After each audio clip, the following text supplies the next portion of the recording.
Hey, what's going on? Down below in the description section, there is free cheat sheets and a free 80-page fantasy football report just for you. Hit that subscribe button, hit that notification button, and hit that like button. Those things help me out. Today, we're going to talk about DraftKings. They released their Week 1 NFL pricing. Thank the Lord. I'm so excited. We're back, baby. The excitement is palpable. I'm really excited each and every day thinking about NFL while I'm looking into season long and best ball. In the back of my mind, it's always DFS Week 1, DFS Week 1.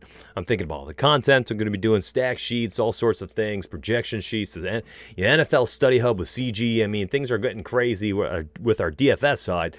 And I'm just thinking about it constantly. I figured, you know what?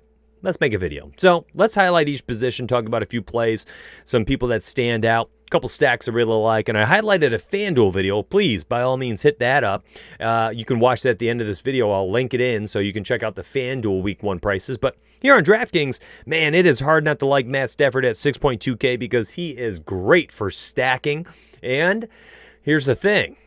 My first video with FanDuel, spoiler alert, it had Matt Stafford. I had a three-player game stack with Matt Stafford, Kenny Galladay, and I ran it back on the other side with Allen Robinson. So today I'm going to mix it up a little bit, and it's going to be Carson Wentz. I like that price tag, 6.3K, to open it up at Washington. We saw the same setup last year at Week 1 against Washington, went bonkers.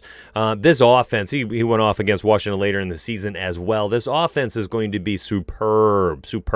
Some young talent rising, some new players, and Wentz at 6.3K allows us to potentially have a game stack here. And here's what I'm looking at initially. With Wentz at 6.3K, the reason why I like him, and we'll get to this in a hot second, is because when I'm looking at the rest of these price tags for these quarterbacks, really Lamar Jackson, the only other one where I'm like, man, I want this guy so bad. But everybody wants him. And he's going to be the easy plug and play for all the casual gamers for Week 1, 2, 3, and 4. So I'm going to look for my own ways to get a little bit different and allow these people to go up, and hopefully he has a pedestrian 25-point game, while Wentz can go for 22, 23. A pedestrian game for Lamar Jackson, maybe 26, 27 points. As long as he just doesn't go nuclear, you're going to be okay.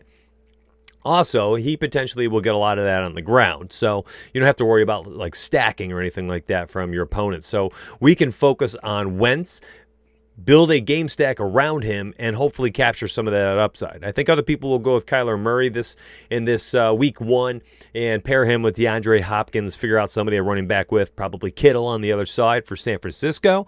Josh Allen, you're going to run him out there naked most likely. I think people potentially put him out there with Diggs and then run it back with Denzel Mims on the other side. You'll see a lot of Tom Brady and Drew Brees game stacks. This will be a very popular Week 1 stack. Matty Ice and Russell Wilson stacked up with their wide receiver targets and the opposing wide receiver targets of the Atlanta Falcons. That's going to be a very popular game stack. So again, I'm just kind of highlighting some other people I think will be way more popular. It's going to be Breeze. It's going to be Breeze and Brady game stacks, and you're going to have a ton of Matt Ryan and Russell Wilson game stacks as well. So how do you get different? How do you take down one of these crazy tournaments? You do something like this. You plug in Carson Wentz. You avoid the wide receivers. You go all the way over a tight end, and you don't plug in Zach Ertz, the 5.8K popular name. Everybody knows top 3, top 4 tight end. They're going to plug him in because they know him. The casuals, 20% of the casuals come back that Week 1, and they'll take up about 20 to 25% of the lineups. Avoid them quickly by going down to Dallas Goedert here at 4.1K. I have myself a pretty decent looking stack right now that will be incredibly unique, and I have to find a way to run it back on the other side. I want to maximize my upside. So there's two ways to do this. Number one, we can run it back in a game stack, or number two, the rest of our lineup, we can focus on correlations. That being, pairing Mike Evans with Michael Thomas on the other side, or Adam Thielen, and then go up and get Devontae Adams. So you have opposing wide receivers on the other side, and while you don't have Aaron Rodgers or Kirk Cousins stacked with those two wide receivers, you still get the correlation of those two wide receivers potentially going off should that game end up being a shootout, or if pass targets are being funneled to them, in which case you have a highly correlated opposing wide receiver stack. So let's plug that one in specifically because, again, I'm talking about ways to get off of the chalk in this massive tournament. And if the massive tournament is going to be all over Mike Evans, Chris Godwin, Michael Thomas, Julio Jones, Tyler Lockett, Metcalf, listen, they're going to be all over these Seattle, Atlanta, Saints, and Bucks players. So you can still use two really good wide receivers here and have opposing correlations. So here we go. I've got a correlative wide receiver stack, same game against one another. Should that game turn into a shootout, running games are abandoned, you will reap the benefits right here in a very, very large tournament where you need tons of correlation to get to the top. Now, I talked about needing a Washington player on the other side. Two options here. Number one, you can go with Terry McLaurin. I think that's a fine option. I think at 5.6K is potentially even going to be a little bit underpriced. Or you can get a little funky here and hope that Gibson ends up being a very, very strong part of this offense, is a change of pace back, maybe gets 10, 12 carries, racks up another 5 or 6 receptions with game-breaking ability at 4K. He's been sitting in on running back meetings, but also doing work as a wide receiver. I think that Gibson is going to be one of those guys who potentially has extremely low ownership in week 1. Juice just ended up getting arrested. He's going to be out. So Gibson, my man, Gibson right here, I think is a very interesting way to run this back. You are trying to beat out 119,000 other lineups. Did I do that? I read that wrong. You're trying to beat just under 1.2 million lineups. You're going to have to use some funky players like Antonio Gibson at like 3% or lower, and that's going to be able to help you out. Goddard probably be single digits. I think the Wentz to Goddard stack itself will be a 2% or less owned stack. Way less than that probably. And that immediately puts you in the top 20,000 lineups. So now it's just you versus 20,000 lineups. Now, if you're comparing those 20,000 lineups and the rest of your players, how unique are you against those 20,000? Well, let's think about it. How many of them have Antonio Gibson? If not a lot of them have Antonio Gibson, now you're talking being in the top 100. You're only against 100 lineups for first place. And that's the way you have to think about these tournaments. Compare ownerships and break it down by percentage points, truly. So here it is. That's a funky one. You could go ultimate game stack, and I think that this might potentially be a way, I don't know if it's the way, but a way to do it, where you are just hoping for a 48-42 crazy shootout in week 1 that, catapults you past 1.2 million teams. Is it going to be a Philly and Washington stack? I highly doubt it, but I've seen crazier things in week 1 NFL. You got to get a little crazy when you're playing a 1.2 million entry tournament, and I'm going to be doing things like this. And there's going to be people trying out 150 lineups where 3 or 4 shares out of their 150 are going to be, some silly type game stacks like this. So here we go. We got 5.1K, a lot of money left over. Slide over to defense. We're looking for sacks. We're looking for a team that can put pressure on the quarterback that will cause sacks, strip sacks, and interceptions, which potentially mean interceptions returned for a touchdown. So all of that always circles back to 2 things. Number 1, can they create pressure? Number 2, is the team playing from ahead, so the opposing team has to pass, in which case they have a chance to create pressure. So you're looking not for teams that are going to hold the implied team total to 13 points.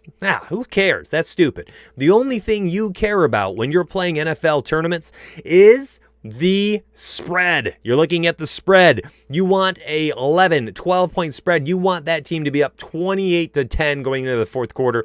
That team with 10 points is now chucking the ball at will, trying to throw the ball, forcing the ball. The other team knows that they're playing comeback football, and they get to pin their ears back, pressure the quarterback, cause strip sacks, cause fumble returns, cause interceptions, pick sixes. Look for those. Don't worry about the defensive battle.